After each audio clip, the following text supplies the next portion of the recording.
குறைந்த விலை நிறைந்த தரம் தங்கள் தேவைகள் அனைத்தும் ஒரே இடத்தில் ஜெயச்சந்திரன் டெக்ஸ்டைல்ஸ். நான் ஒரு ஏழை தாயின் மகன். நான் ஆரம்பத்தில் டீ வித்தேன் அப்படின்னு சொல்கிற அந்த ஸ்டேட்மெண்ட் இருக்குல்ல, இது அவர் கையில் எடுத்துக்கிட்டு ஒரு ஏழை தாயுடைய மகன் அவ்வளோ கஷ்டப்பட்டிருக்காரா பாருங்க அப்படின்னு சொல்லிட்டு அவருடைய குழந்தை பருவத்தை எடுத்து காமிக்கிறார். அதில் நல்ல ஜம்முன்னு கோட் சூட் போட்டுக்கிட்டு அவர் மோடியை கோட் சூட் போட்டு அவர் ரொம்ப பிரமாதமாக இருக்கார். அவ்வளோ ஏழ்மையில் இருந்த ஒரு கோட் சூட்டு போட்டுட்டு இருக்க மாதிரியான ஒரு வாய்ப்பு கிடைச்சிருக்காது, உங்களுக்கும் கிடைச்சிருக்காது. துருவத்தையே சொல்கிறாரு. இது ஏதோ எடுத்தோம் கவுத்தோம்னு அவர் பிரதமரை திட்டுறதோ அதெல்லாம் கிடையாது. இங்கே ட்ரம்ப் இந்தியாவுக்கு வந்தபோது அவர் துருவத்தை எடுத்த வீடியோ காமிக்கிறார், ஃபோட்டோஸ் எல்லாம் காமிக்கிறாரு. அவ்வளவு நாளாக நீ முதலமைச்சராக இருந்தது, குஜராத்தில் முதலமைச்சராக இருந்தது நீங்கள் தான். ஆனால் அங்கே நீங்கள் அவங்க வர்ற வெளியில் ஃபுல்லாக குடிசைகளை மறைக்கிறதுக்காக 14 அடிக்கு நீங்கள் சுவர் கட்டுறீங்களே, இது எந்த வகையில் நியாயம் அப்படின்னு சொல்லி அவர் வைக்கிறாரு. அப்போ இதுக்கு தவறு தானே? அப்போ இந்த விஷயத்தை எந்த மீடியாவும் காண்பிக்கலையே. அண்ணா ஹசாரேவுக்கு ஆதரவாகவும் இவங்க எவ்வளோ போராடுறாங்க, இந்த ஊழலுக்கு எதிராக எப்படி போராடுறாங்க, இந்த பிஜேபி எப்படி போராடுது அப்படிங்கிறத தான் அழகாக அவர் வீடியோவில் வெளிப்படுத்தியிருக்காரு. ஆனால் அதுக்கப்புறம் இவங்க அண்ணா ஹசாரேவே இவங்க தயார் பண்ணி வச்ச ஆள் தான் அப்படிங்கிறதையும் அவர் தான் வெளியே சொல்கிறாரு. நீங்கள் இதை செய்யாமல் விட்ட தவறுகளை, அந்த பாலம் இடிஞ்சு விழுந்தது இருக்குல்ல, அந்த வீடியோவெல்லாம் அவர் சொல்கிறாரு. அதுக்கு பின்னாடி என்ன நடந்தது, அந்த பின்னணி தகவல்கள்லாம் மிரட்டலாக இருக்குது.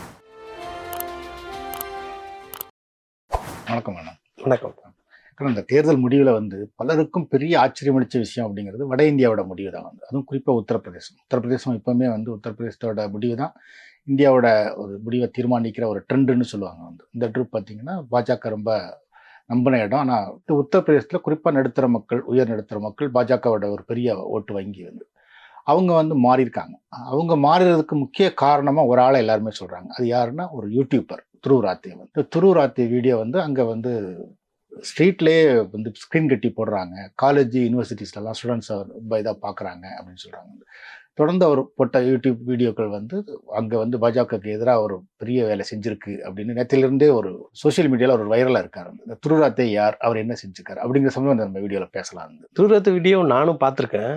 அவருடைய ப்ரெசன்டேஷன் எப்படின்னா, எல்லாத்துக்கும் எவிடன்ஸ் வச்சுக்கிட்டு அவர் பேசுகிறார். பெரிய சேனல், செய்தி சேனல் இருக்குது அப்படின்னு நினைக்கிறீங்களோ, அவங்க செய்ய வேண்டிய வேலையை இவர் ஒருத்தர் பண்ணிக்கிட்டு இருக்காருங்கிறது தான் பெரிய ஆச்சரியமாக இருக்குது எனக்கு. இவர் எடுக்கிற இப்போ இன்னைக்கு ஊழல் அப்படின்னு எடுத்துக்கிட்டாருன்னா, அதில் இவங்க என்ன எளிய மக்களுக்கு எப்படி சொல்லணும் அப்படிங்கிற அந்த வே ஆஃப் டெல்லிங், அவர் இப்போ நம்ம சொல்கிறத கூட வே ஆஃப் டெல்லிங் அப்படின்னு சொல்கிறோம்ல, இதை கூட அவர் சொல்ல மாட்டேங்கிறாரு. அவர் ரொம்ப எளிமையான ஒரு ஹிந்தியில் எல்லாருக்கும் புரிகிற மாதிரி அவர் பேசுறது தான் அவருடைய வெற்றிக்கு பெரிய காரணமாக நான் பார்க்குறேன். ஒரு வீடியோ வெளியிட்டாருன்னா முதல் நாளிலே ஒரு கோடி பார்வையை கடந்துறது ரொம்ப சாதாரணமாக இருக்குது. எலெக்ஷனுக்கு நாள் ஒரு வீடியோ போட்டிருக்காரு. அந்த லாஸ்ட் மெசேஜ் அப்படின்னு சொல்லி, இது வாக்கு எண்ணிக்கைக்கு நாள் ஒரு வீடியோ போடுறாரு, லாஸ்ட் மெசேஜ் அப்படின்னு சொல்லி. அது பார்த்தீங்கன்னா ஒரே நாளில் 1,88,00,000 போயிருக்கு. நீங்கள் ஒரு வீடியோ அவரோட யூடியூப்பை 2,16,00,000 பேர் ஃபாலோ பண்ணுறாங்க. கிட்டத்தட்ட மோடிக்கு அடுத்ததாக இந்தியாவில் அதிகம் பேர் ஃபாலோ பண்ணுற வீடியோவாக அவரோட தான் இருக்குது. பாஜகவுக்கு எதிராக அவர் போட்ட ஒவ்வொரு வீடியோக்களுமே அது இன்னைக்கு நீங்கள் சொன்ன மாதிரி மெயின் ஸ்ட்ரீம் மீடியா ஒரு கிட்டத்தட்ட ஒரு மோடி ஆதரவு நிலைப்பாடு தான். அது நம்மளுக்கு தேர்தலுக்கு பிந்தைய கருத்து கணிப்புகளே நம்மளுக்கு தெரிஞ்சது.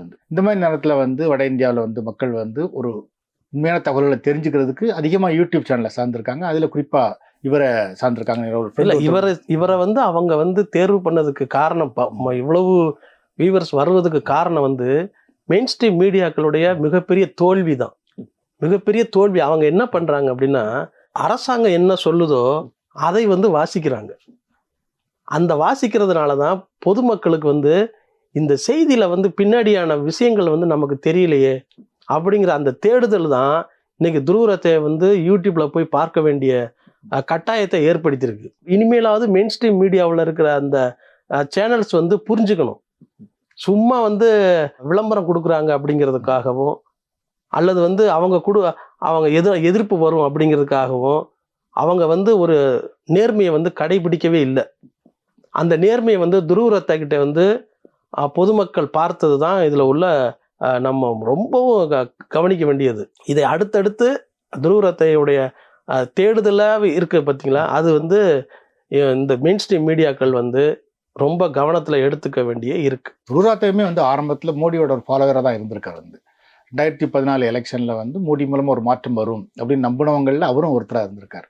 அவரே என்ன சொல்றாருன்னா, முதல்ல வீடியோ பண்ண ஆரம்பிச்சதே வந்து அந்த டெல்லியில் நடந்தல அந்த ஊழலுக்கு அந்த இவருடைய அண்ணா ஹசாரேவுடைய அந்த பெரிய போராட்டம், அந்த உண்ணாவிரதம் இருக்குல்ல, அதுல வந்து தான் அவர் வந்து வந்திருக்காரு.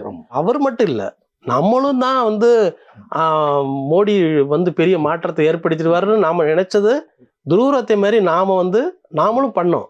ஆனா துருவரத்தை எடுத்த முடிவுகளை எல்லாம் அடுத்தடுத்து அவர் எடுத்த ஸ்டாண்டுகள், அது அடுத்த நிலைப்பாடுகளை வந்து நாம எடுத்துக்கல, இங்க இருந்த சேனல்கள் வந்து எடுத்துக்கல.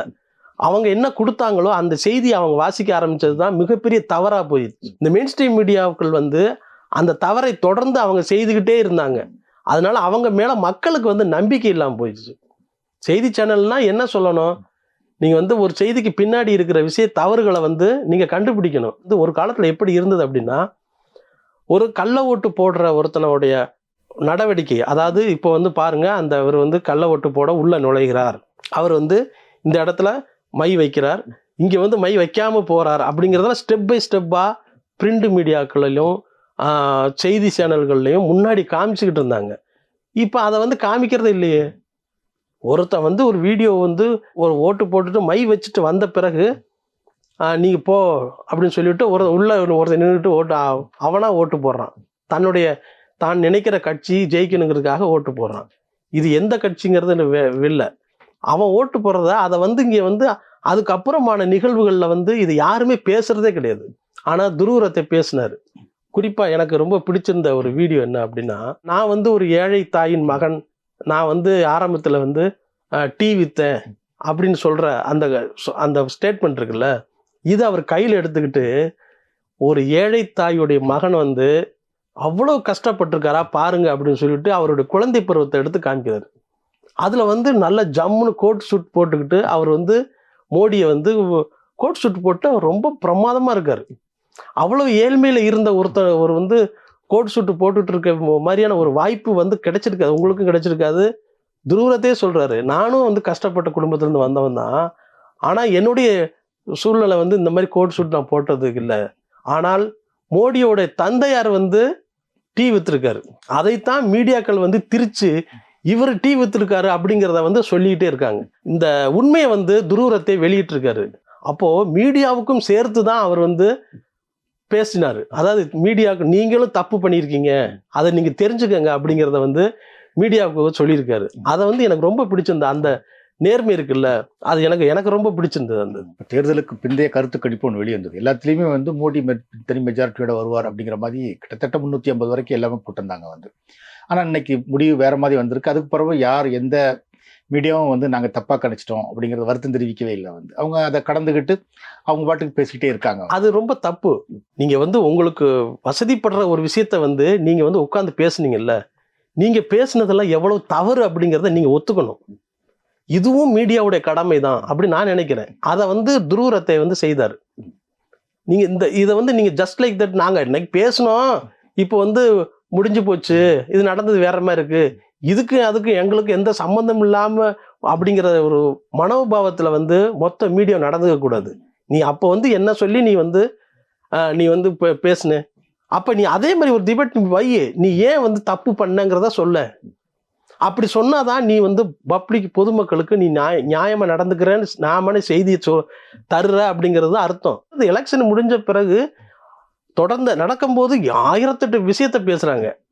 ஆனால் முடிஞ்ச பிறகு எனக்கு இதுக்கு சம்மந்தம் இல்லாதங்க மாதிரி மொத்த மீடியாவும் நடந்துக்கிறது வந்து நியாயமே கிடையாது. துருவரத்தை வந்து அவர் எப்படி சொல்றாருன்னா, நீங்க வந்து ஒருத்தர் வந்து துருவரத்தை சொல்றாரு, இவ்வளவு வீடியோக்களை நீ போடுறிய, நீ ஜெர்மன்ல உட்காந்துக்கிட்டு இருக்குங்கிற தைரியத்துல வந்து நீ இவ்வளவு வீடியோக்கள் போடுற, நீ இந்தியாவுக்கு வந்து பார்ப்போம் அப்படின்னு சொல்லி அவர் சொல்றாரு. ஆனா அடுத்த 2வது வீடியோவில் இருந்து துருவரத்தை இந்தியா கேட்டுக்கிட்டு இருந்து வீடியோ எடுத்து போடுறாரு. நான் இந்தியாவில் தான் இருக்கேன்னு, என்ன செய்வீங்க அப்படின்னு கேட்குறாரு. இந்த ஆண்மையும் இந்த கட்ஸும், நான் சொல்றத வந்து நீ என்ன தவறு பண்றீங்க அப்படிங்கிறத நான் சொல்லிக்கிட்டு தான் இருப்பேன் அப்படின்னு சொல்றத வந்து இங்க இருக்கிற மீடியாக்களுக்கே இல்லாம போச்சு. அவருக்கு பின்னாடி ஒரு பெரிய படை இல்லை, ஒரு மீடியா ஒரு முதலாளி மாதிரி ஆளும் இல்லை, ஒரு கட்சி பேக்ரவுண்ட் இல்லை. அவர் ஒரு தனி ஆளாக தான் இந்த விஷயத்தை எல்லாத்தையுமே பண்ணுறாரு. இவ்வளோ தைரியமாக பண்ணுறது பெரிய ஆச்சரியம். அவர் ஜெர்மனியில் இருக்கிறது ஒரு பெரிய அவருக்கு ஒரு தைரியத்தை கொடுக்கறது ஒரு பக்கம் இருக்க, ஆனால் அது பண்ணுறாரு. நீங்கள் சொன்ன மாதிரி இந்தியாவுக்கு வராரு போகிறாரு. ஆனால் அவருக்கு எல்லா அச்சுறுத்தல்களும் இருக்க தான் செய்து அவர் ஒய்ஃபை நாங்கள் பாலியல் பலாத்காரம் பண்ணிடுவோம்னு சொல்லி மிரட்டியிருக்காங்க. அப்போ நீ அவன் அவன் துரூரத்தை சொல்ற தவறுகளை நீ திருத்திக்க மாட்டேங்கிற. ஏழை தாயின் மகன் நீங்க சொல்ற பிரதமர் போடுற கண்ணாடி 1.5 லட்சம் ரூபா. ஏழை தாய் மகன் 1.5 லட்சம் ரூபாய்க்கு கண்ணாடி போடுவாரா அப்படின்னு சொல்லி துரூரத்தை கேட்கிறாரு. அவர் சொன்னது பொய் இல்லை. அவர் அந்த கண்ணாடி என்னங்கிறதையும் அவர் காமிக்கிறாரு. இந்த கண்ணாடி என்ன, இதோடைய சிறப்பம்சம் என்ன அப்படிங்கிறதெல்லாம் சொல்றாரு. அப்ப இதை செய்ய வேண்டியது யாரு? நீங்க இங்க இருக்க மீடியாக்கள் தானே. நீ அதை செய்யலைங்கிறது தான் துருவத்தையோட வெற்றி இருக்கு. அப்படிதான் நம்ம இந்த விஷயத்த நம்ம பார்க்கணும். இது ஏதோ எடுத்தோம் கவுத்தோம்னு அவர் பிரதமரை திட்டுறதோ அதெல்லாம் கிடையாது. இங்க ட்ரம்ப் இந்தியாவுக்கு வந்த போது அவர் துருவத்தை எடுத்த வீடியோ காமிக்கிறாரு, போட்டோஸ் எல்லாம் காமிக்கிறாரு. அவ்வளவு நாளா நீ முதலமைச்சராக இருந்தது, குஜராத்தில் முதலமைச்சராக இருந்தது நீங்க தான். ஆனா அங்க நீங்க அவங்க வர்ற வழியில ஃபுல்லா குடிசைகளை மறைக்கிறதுக்காக 14 அடிக்கு நீங்க சுவர் கட்டுறீங்களே, இது எந்த வகையில நியாயம் அப்படின்னு சொல்லி அவர் வைக்கிறாரு. அப்ப இதுக்கு தவறு தானே. அப்ப இந்த விஷயத்த எந்த மீடியாவும் காண்பிக்கலையே. அப்ப துருவரத்தை சொல்றாருல, இது எவ்வளவு பெரிய உண்மை இருக்குன்னு சொல்லி பார்க்க ஆரம்பிச்சிட்டாங்க. அதுதான் துருவரத்தோட இன்னைக்கு 2 கோடி பேர் இருக்காங்க. பெரிய ஆச்சரியமா இருக்கு. இதெல்லாம் மொத்த இந்திய மீடியாக்களுடைய மிகப்பெரிய தோல்விதான் துருவரத்தையுடைய பெரிய வெற்றிக்கு. அப்படிதான் நான் பார்க்கிறேன். மீடியாவும் சரி, அரசியல்வாதிகளும் சரி, துருவரத்தை கத்துக்கிறதுக்கு நிறைய விஷயம் இருக்கு. இன்னைக்கு யங்ஸ்டர்ஸ் என்ன படிக்கலாம், லைஃப் ஸ்டைல் எப்படி வச்சுக்கலாம் அப்படிங்கிறதுக்கான ஒரு முன்மாதிரியா நிறைய அவங்க யூடியூபர்ஸ், குறிப்பாக சோசியல் மீடியா இன்ஃப்ளூயன்சர்ஸ் அவங்க சார்ந்திருக்காங்க. அந்த வகையில் யாருக்கு ஓட்டு போடுறது அப்படிங்கிறதுக்கு இன்னைக்கு அவங்க துருவரத்தையை ஒரு மாதிரியா எடுத்திருக்காங்க. இது அரசியல்வாதிகள் தெரிஞ்சுக்கணும். தமிழ்ல ஒரு படம், நாணயம் இல்லாத நாணயம்னு ஒரு படம் வந்தது. அந்த படத்துல விசு தான் விசு தான் டைரக்ட் பண்ணியிருப்பாங்க. அதுல கிஸ்மு ஒரு கேரக்டர் நடிச்சிருப்பார், ஆண்டவருங்கிற கேரக்டர். இதை நம்ம சினிமாங்கிறதுக்காக எளிதா எடுத்துக்க கூடாது. இது எவ்வளவு தூரம் பாதிப்பை ஏற்படுத்திருக்கு இந்த தேர்தல் அப்படிங்கிறத நம்ம இப்ப சொல்ல வர்றேன். அதுல என்ன நடக்கும் அப்படின்னா, மேடையில அவர் ஆண்டவருங்கிற கேரக்டர், வில்லன் கேரக்டர் கிஸ்மு அதை நடிச்சிருப்பார். அதுல அவர் பேசுவார், நான் இந்த மக்களுக்கு இதை செய்யறேன் அதை செய்யறேன்னு சொல்லும்போது, கூட்டத்துல இருந்து விசு எழுந்திரிச்சு போய் ஒரு டேப் ரெக்கார்டர், அப்போ அந்த டெல்லி செட்டுன்னு சொல்ற அந்த ஒரு பழைய செட் டேப் ரெக்கார்டரை எடுத்துக்கொண்டு போய் அதுல ஒரு கேசட்டை போட்டு, போன தேர்தலில் இவர் என்ன பேசினாரோ அப்படிங்கிறத போட்டு காமிக்கிறாரு மைக்கில். அதாவது பேசுற மைக்கில் போட்டு காமிக்கிறாரு. அது பொதுமக்கள்கிட்ட எதிரொலிக்குது, நல்ல அதிகமாக சவுண்ட்ல கேட்குது. இந்த போன தேர்தலில் நான் உங்களுக்கு இந்த இடத்துல பாலம் கட்டி தர்றேன், குறிப்பா ஒரு சுவாரமா சொன்னா பாலம் கட்டி தர்றேன் அப்படின்னு சொல்லி அவர் பேசிட்டு பாரு, அந்த ஆண்டவருங்கிற கேரக்டர். அப்போ இதை போட்டு பார்த்துட்டு போட்டு கேட்டு காமிச்சிட்டு ஸ்டாப் பண்ணிட்டு விசு கேட்பாரு, இவர் தான் பேசினாரு, இது நீங்க கட்டி கொடுத்துருக்காரா அப்படின்னு. இல்லை அப்படின்னு. அப்ப நீங்க யாருக்கு ஓட்டு போடுவீங்க இப்படி கேட்கிறாரு. இதே தான் அகிலேஷ் யாதவ் மோடி பேசினதை அவர் பிரச்சார கூட்டத்துல அவருடைய மொபைல்ல இருந்து போட்டு காமிக்கிறாரு.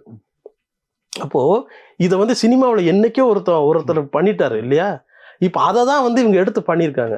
இதை யாரு செய்யணும் அப்படின்னா பத்திரிகைகள் தான் செய்யணும். ஆனா பத்திரிகைகளை செய்யறது இல்லையே. பத்திரிகைகளுக்கு மேல அப்போ மரியாதை போயிருச்சு, விசுவல் மீடியா மேல இருந்த மரியாதை போயிருச்சு. செய்தி சேனல்களை யாரும் பார்க்கறது இல்லை. அவங்க அதிகமா பார்க்கறது துருவரத்தை வீடியோ தான். அப்போ ஒன்மேன் ஆர்மிங்கிற அந்த உங்களுடைய வார்த்தையில சொல்லணும்னா, அவர் தான் இந்தியாவில் என்னென்ன நடக்குது என்னென்ன நடக்காம இருக்கு அப்படிங்கிற விஷயத்த பிளாஸ்ட் பண்ணி வெளியே கொண்டு வர்றது. அப்ப அவர் தான் உண்மையான பத்திரிகையாளர். அப்ப அவருக்கு நம்ம மரியாதை கொடுக்கணும் இல்லையா. அவர் நம்ம செய்ய வேண்டிய வேலையை அவர் பண்றாருங்கிறது தான் பொதுமக்கள் அதை போய் தான் பார்க்குறோம். அதனாலதான் அவர் அதிகமா பார்க்குறான். இதை நான் ரொம்ப ஆச்சரியமா இருந்தது. அந்த சினிமாவில் நாணயம்ல நாணயம் அந்த படத்துல காண்பிச்ச அந்த காட்சியும், அகிலேஷ் யாதவ் மேடையிலே போட்டு காமிச்ச அந்த மோடி போட்ட காட்சியும் ரொம்ப ஆச்சரியமா இருந்தது. பெரும்பான்மை மீடியா ஒரு மோடி ஆதரவு நிலைப்பாடு தான் எடுத்திருக்காங்க. அது கருத்து கணிப்பிலே தெரிஞ்சது. ஆனா மோடி எதிர்பார்த்திருக்க மாட்டார். மீடியா நம்மளுக்கு சப்போர்ட்டிவா இருக்கு போது இப்படி ஒரு ஆள் ஒரு யூடியூப்ல இருந்து வருவான், நம்மளுக்கு எதிராக ஒரு மாறுவான், நம்மளுக்கு எதிராக ஒரு பெரிய அலையை உருவாக்குவான் அப்படின்னு எதிர்பார்த்துக்க மாட்டாங்க. இல்ல நான் சொல்றது மோடிக்கு எதிராக துருவத்தை பண்ணல, என்ன நான் செய்யாம விட்டுட்டாருங்கிறதா சொல்றாரு. அப்போ என்னன்னா எனக்கு வந்து இப்ப நான் இந்த இடத்துல வந்து என்ன தவறு பண்ணேன் அப்படிங்கிறத என்னுடைய கேமராமேன்ட்டையும் என்னுடைய பாக்குறவங்கள்ட்ட நான் கேட்டு தெரிஞ்சுக்கிட்டு அடுத்த தடவை நான் சரி பண்ணணும். ஆனா அதை சரி பண்ணல. நீ எப்படா இதை சொல்லலாம்ங்கிற வந்து துருவத்தை பார்த்து கேட்க ஆரம்பிச்சிட்டாங்க. அப்போ நீ இன்னும் திருந்த மாட்ட அப்படிங்கிறத தான் பொதுமக்கள் வந்து பாக்குறாங்க. துருவத்தை அதை தான் சொல்றாரு. நான் சொல்றது வந்து நீங்க செய்த தவறுகள், ஏன்னா அவர் தான் வந்து அவங்களை ஆதரிச்சிருக்காரு. அண்ணா ஹசாரேவுக்கு வந்து ஆதரவாகவும் இவங்க என்ன எவ்வளவு போராடுறாங்க, இந்த ஊழலுக்கு எதிராக எப்படி போராடுறாங்க, இந்த பிஜேபி வந்து எப்படி போராடுது அப்படிங்கிறத தான் அழகா அவர் வீடியோல வெளிப்படுத்தியிருக்காரு. ஆனால் அதுக்கப்புறம் வந்து இவங்க அண்ணா ஹசாரேவே இவங்க தயார் பண்ணி வச்ச ஆள் தான் அப்படிங்கிறதையும் அவர் தான் வெளியே சொல்றாரு. நீங்க வந்து இதை செய்யாம விட்ட தவறுகளை, அந்த பாலம் இடிஞ்சு விழுந்தது இருக்குல்ல, அந்த வீடியோவெல்லாம் அவர் வந்து சொல்றாரு. அதுக்கு பின்னாடி என்ன நடந்தது, அந்த பின்னணி தகவல்கள்லாம் மிரட்டலா இருக்கு. அப்போ இதை செய்திருக்க வேண்டிய மீடியாக்கள் யாரும் செய்யல, அதனாலதான் நான் பண்றேங்கிற விஷயத்தையே அவர் சொல்றாரு. ஹிட்லர் வந்து பயங்கர பவர்ஃபுல்லா இருந்த நேரத்திலே சார்லி சாப்ளின் வந்து அவரை பத்தி சினிமா எடுத்து விட்டாரு. அவர் எப்படியெல்லாம் பண்ணுவாருங்கிறத அவராகவே ஆக்ட் பண்ணி பண்ணாரு. அது வந்து பெரிய புரட்சி தான். அது அவர் சார்லி சாப்ளின் செய்தது ஒரு புரட்சி. ஆனா அவர் டீம் வச்சுட்டு பண்ணாரு. ஆனா துருவத்தை வந்து தனி மனிதனா பண்ணியிருக்காரு. மாதிரியான ஒரு ஆளு இருந்தாதான் ஜனநாயகத்தை காப்பாற்ற முடியுங்கிறது என்னுடைய கருத்து.